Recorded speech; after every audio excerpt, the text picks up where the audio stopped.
श्रीराम समर्थ। सार्थ श्री दासबोध दशक 6वा समास 9वा सार शोधन। सद्वस्तु सलाभे सद्वस्तु अव्यावेस्तास लाभे अव्यावेस्तु पाहता प्रशस्तास प्रशस्तु विचार लाभे। ज्याला परमात्म वस्तूची तळमळ लागते त्याला ती प्राप्त होते. ज्याचे जीवन अव्यवस्थित आहे त्याच्या जीवनात सगळाच गोंधळ असतो. थोर पुरुषाचा सहवास केला तर थोर विचार प्राप्त होतात किंवा थोर व श्रेष्ठ वस्तू म्हणजेच परमात्म वस्तू पाहू गेल्यास थोर व श्रेष्ठ विचार लाभतात. म्हणून हे दृश्य जात अवघेचे आहे अशाश्वत. परमात्मा अच्युत अनंत तो या दृश्या वेगळा. म्हणून हे सगळेच्या सगळे दृश्य विनाशी आहे. अच्युत व अनंत परमात्मा या दृश्याहून वेगळाच आहे. दृश्या वेगळा दृश्यांतरे सर्वात्मा तो सर्वस्यास चराचरे. विचार पाहता अंतरे निश्चय बाणे. तो परमात्मा दृश्याहून वेगळा असला तरी दृश्याच्या अंतरे वास करतो. सगळ्या चराचरात भरून राहिल्याने तो सर्वांचा आत्मा आहे. सूक्ष्म विचार केल्याने परमात्मा सर्वांत यार्मी आहे असा निश्चय हृदयात बाणतो. संसार त्याग न करता प्रचंड उपाधी न सांडिता जनामध्ये सार्थकता विचारेची होय. संसार सोडावा लागत नाही. प्रपंचाच्या खटपटी टाकाव्या लागत नाहीत. विचाराच्या सामर्थ्याने संसारात राहूनच आत्मज्ञान होते. जन्माचे सार्थक होते. हे प्रचितीचे बोलणे विवेके प्रचित पाहाणे. प्रचित पाहे ते शहाणे अन्यथा नव्हे. माझा स्वतःचा अनुभव हा असा आहे तो मी तुम्हाला सांगतो. विवेकाच्या मार्गाने जाऊन तुम्हीही तो अनुभव घ्यावा. असा अनुभव जो घेईल तोच खरा शहाणा होय. जो अनुभव घेत नाही तो शहाणा नव्हे. सप्रचेत आणि अनुमान उधार आणि रोकडे धन मानस पूजा प्रत्यक्ष दर्शन यास महदांतर. उधारे आणि रोकडा पैसा किंवा मानस पूजेतील देवदर्शन आणि प्रत्यक्ष देवदर्शन यांमध्ये ज्याप्रमाणे फार मोठा फरक आहे त्याचप्रमाणे नुसती कल्पना आणि साक्षात अनुभव यामध्ये फार मोठा फरक आहे. पुढे जन्मांतरे होणार हा तो अवघाच उधार तैसा नव्हे साराचार सकळ लाभ आहे. पुढे येणाऱ्या प्रत्येक अनेक जन्मांपैकी एखाद्या जन्मामध्ये किंवा तरी भगवंताचे दर्शन होणार आहे. हा सगळा उधारीचा व्यवहार समजावा. सारासार शोधण्याची विद्या तशी नाही. त्या विद्येने या जन्मात आत्मज्ञान प्राप्त होते. तत्काळची लाभ होतो प्राणी संसारे तुटतो. संशय अवघाची तुटतो जन्म मरणाचा. सारासार विवेकाने पाहता पाहता आत्मज्ञान लाभते. जीव संसाराच्या बंधनातून सुटतो. तो जन्म मरणाच्या चक्रातून सुटतो व अगदी निसंशय बनतो. याची जन्मे येण्याची काळे संसारी होई जे निराळे. मोक्ष पाविजे निश्चळे स्वरूपाकारे.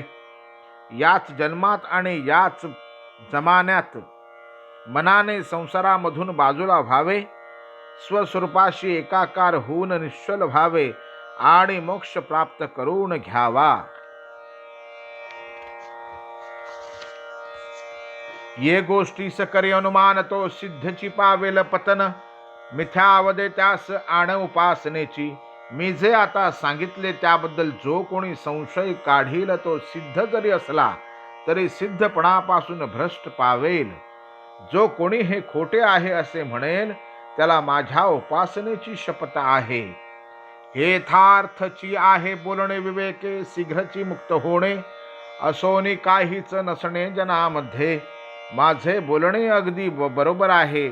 ते असे की सारासार विवेकाने लवकर मुक्त होता येते आणि लोकांमध्ये राहून त्यांच्यात नसल्याप्रमाणे वृत्ती ठेवता येते.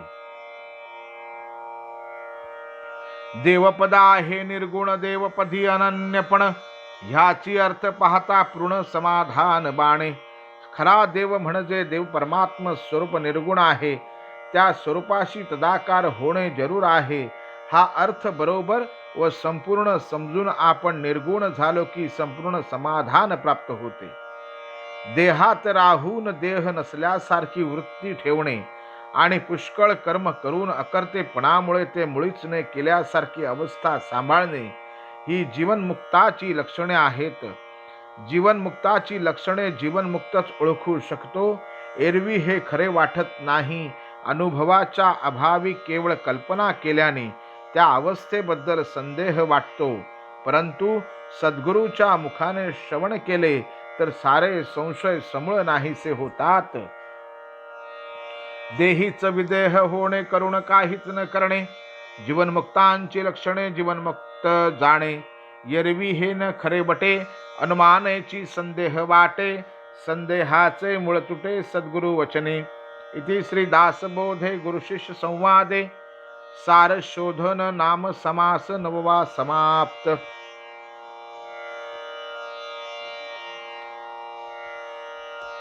समास 10वा अनिर्वाच्य निरूपण. मानवी ज्ञान शब्द रूपाने व्यक्त करता येते. ब्रह्मज्ञान माणसाला होणारे ज्ञान आहे खरे, परंतु त्या ज्ञानाची पातळी अतिमानवी असल्याने शब्द रूपाने ते सांगता येत नाही, म्हणून त्यास अनिर्वाच्य म्हणतात. सद्गुरूच्या मार्गदर्शनाखाली साधक स्वतःचा शोध घेऊ लागतो.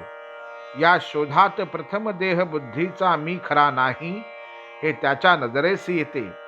त्यानंतर हृदयात राहणारे स्वस्वरूप त्याच्या अनुभवास येते. ही सर्व साक्षी अवस्था होय.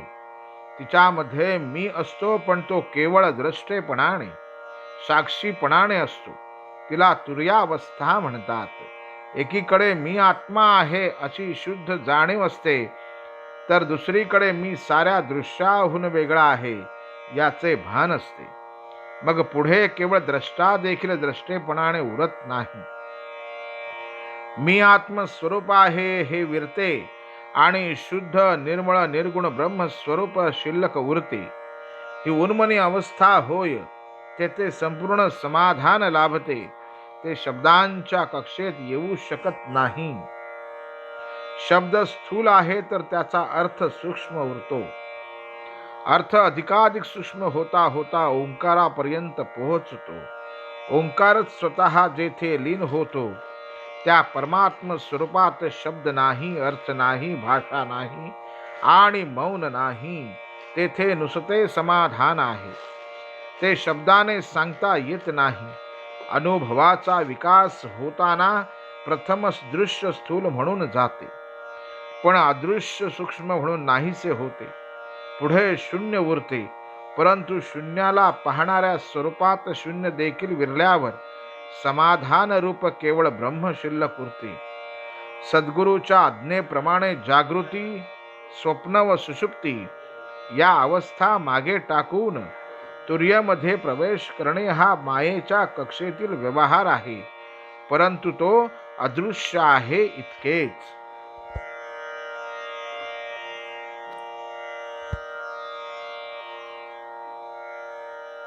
समास 10वा अनुर्वाच्य. श्रीराम समाधान पुसता काही म्हणती बोलिजे ऐसे नाही, तरी ते कैसे आहे सर्वही निरोपावे. समाधानाचे स्वरूप तरी काय आहे असा श्रोत्याने प्रश्न विचारला. संतापाशी समाधान असते असे म्हणतात. ते समाधान कसे असते ते सांगा असे कोणास विचारले तर समाधान शब्दाने सांगता येणार नाही, शब्दाने वर्णन करता येण्यासारखे नाही असे उत्तर देतात. तेव्हा समाधान आहे तरी कसे हे मला सगळे सांगावे. मुक्याने गुळ खादला गोडी न ये सांगाव्याला, याचा अभिप्राव मजला निरोपण कीजे. समजा एखाद्या मुख्याने गुळ खाल्ला तर गुळाची गोडी कशी आहे ते त्यास सांगता येत नाही, तसे समाधानाचे आहे म्हणतात. या म्हणण्याला खरा अर्थ काय ते मला समजून सांगा. अनुभव ही पुळसो जाता म्हणती नये की सांगता कोणापासी पुसो आता समाधान. एखाद्याला विचारले की तुझा अनुभव काय आहे, तर तो उत्तर देतो की अनुभव काही शब्दाने सांगता येत नाही. मग समाधान कसे असते हे मी आता कोणाला विचारू. जे ते अगम्य सांगती नये माझी प्रचिती, विचार बैसे माझे चित्ती ऐसे करावे. जो तो सांगतो की समाधान जाणण्यास अशक्य आहे, पण हे काही माझ्या मनाला पटत नाही, म्हणून समाधानाचे स्वरूप माझ्या मनात ठसेल अशा रीतीने स्वामींनी सांगावे. ऐसे श्रोतयांचे उत्तर याचे कैसे प्रत्युत्तर, निरोपिजेल तत्पर होऊन ऐका. श्रोत्याचा प्रश्न असा आहे, त्याचे उत्तर आता सांगण्यात येईल, ते अगदी मनापासून ऐकावे. जे समाधानाचे स्थळ की तो अनुभवची केवळ, ते स्वरूप प्रांजळ बोलून दाऊ. समाधान म्हणजे ब्रह्मज्ञान, केवळ अनुभव रूपता शुद्ध ब्रह्म होय. वेदांचे ते रहस्य सत्संगमाने कळते. केवळ अनुभव अगदी शुद्ध जाणीव हीच समाधानाची जागा आहे. त्या शुद्ध अनुभवाचे स्वरूप स्पष्ट करून सांगतो. जे बोलास कळेना बोलिल्या विणही कळेना, जयासी कल्पिता कल्पना हिंपुटी होय. समाधान शब्दाने सांगावे म्हटले तर शब्दात गोवता येत नाही, पण शब्दाने सांगितल्या वाचून समजतही नाही. त्याची कल्पना करावी म्हटले तर कल्पना शक्ती पराभूत होते. ते जाणावे परब्रह्म ते वेदांचे गुह्य परम, धरिता संत समागम सर्व ही कळे. ते समाधान परब्रह्म रूप आहे, वेदांचे परम रहस्य आहे. संतांची संगती धरली म्हणजे ते सर्व काही ध्यानात येते. तेची आता सांगिजेल जे समाधान सखोल, ऐक अनुभवाचे बोल अनुर्वाच्य वस्तू. अत्यंत सूक्ष्म असलेले असे जे समाधान, तेच आता वर्णन करून सांगतो. समाधान ही शब्दाने सांगता येण्यासारखी वस्तू नाही. माझ्या अनुभवाचे हे बोल तू ऐक. सांगता न येते सांगणे, मग गोडी कळाया गुळ देणे, ऐसे हे सद्गुरु विणे होणार नाही.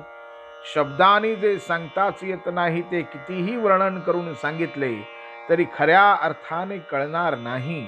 मग एखाद्याला गोडी काय असते हे कळण्यासाठी गुळ खायला द्यावा. त्याचप्रमाणे सद्गुरूंनी दिल्या वाचून समाधान काय असते ते बरोबर कळणार नाही. श्रीराम समर्थ.